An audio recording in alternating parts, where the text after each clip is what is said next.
Hey traders, Arjun here. Rahul has a problem that many traders face.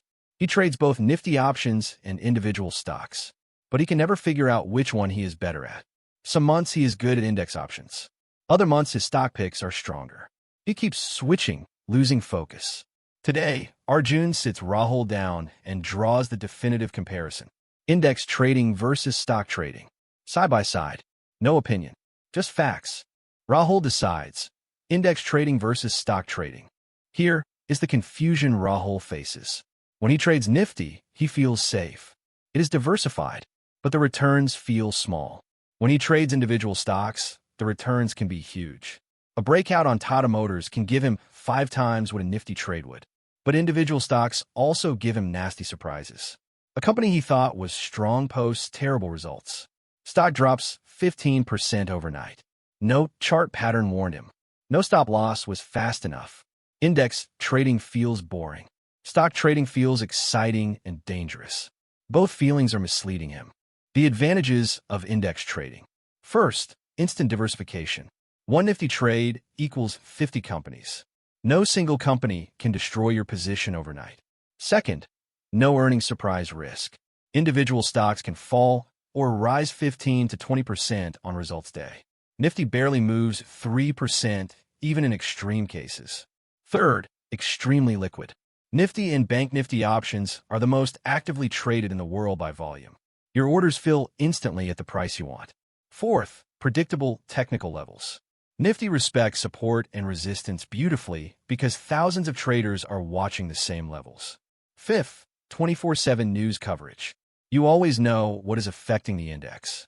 The advantages of individual stock trading. First, higher return potential. If you pick the right stock in the right sector at the right time, a stock can give you 50 to 100% returns in 1 year, while Nifty gives 15. Second, clear business story. You can understand why a company might do well. Strong management. New product line. Expanding margins. The story makes sense. Third, analyst research available. Every major stock has research reports, target prices, earnings estimates. Information is rich. Fourth, sometimes less affected by global sell-offs. A company with strong domestic business can hold up even when global markets fall. The story is local. Now the risks. Index risk. Lower volatility means lower returns from options. You need big market moves to make big profits on Nifty options. Time decay hurts you faster if the market does not move. Individual stock risks. Earnings surprise risk. A stock you hold can gap down 20% before your stop loss even triggers. Promoter pledging news, fraud allegations, regulatory action can all cause overnight gaps that no chart reading can protect you from. Sector rotation risk. You are exposed to one sector's full cycle.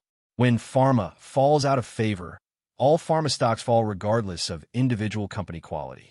Index wins on safety. Stocks win on upside. Classic trade-off. Let's put numbers on the return potential.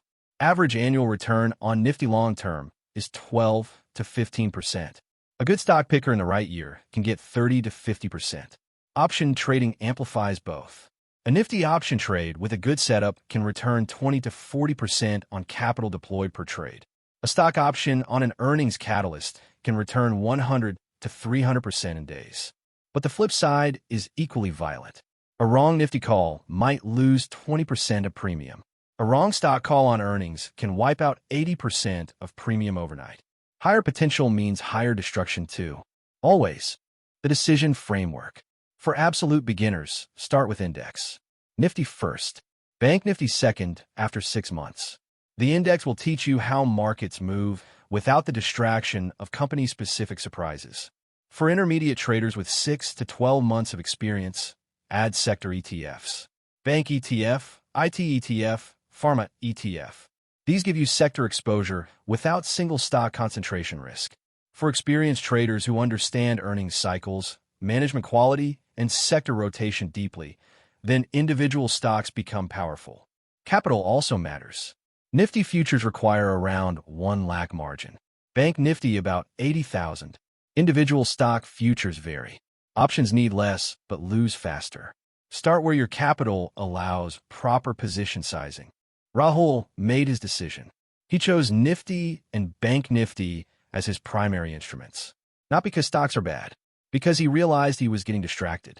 When he traded 10 different stocks simultaneously, he could not monitor any of them properly.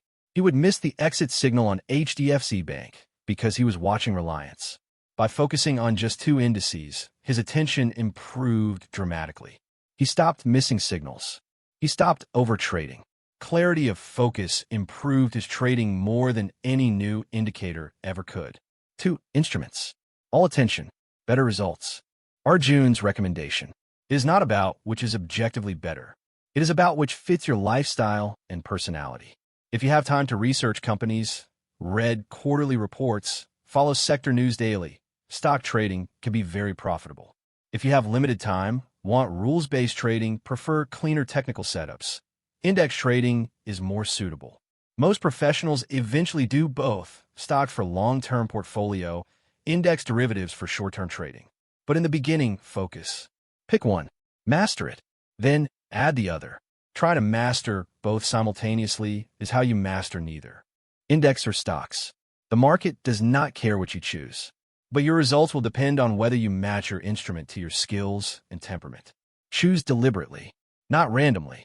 If you understand it, it is simple. I am Arjun. Follow for more stories from Rahul's journey.